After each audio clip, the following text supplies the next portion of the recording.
বলা যাবে। ও বাবা তারকনাথের চরণে সেবা লাগিব।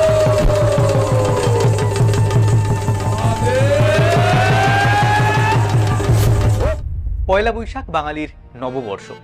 তার আগে চৈত্র মাসের শেষটা বাঙালির কাছে গাজনের উৎসব মুখর একটা সময়।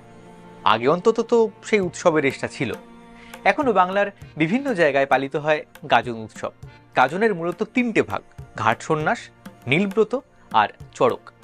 চৈত্র মাসের শুরু থেকেই ভক্তরা নারী পুরুষ নির্বিশেষে সন্ন্যাস নেন।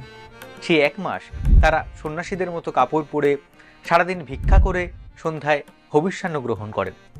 তারপর চৈত্র সংক্রান্তির আগের দিন পালন করা হয় নীলষষ্ঠী। সেদিন নীলাবতীর সঙ্গে শিবের বিয়ে। কোথাও নিম বা বেলকাঠ থেকে নীলের মূর্তি বানানো হয়।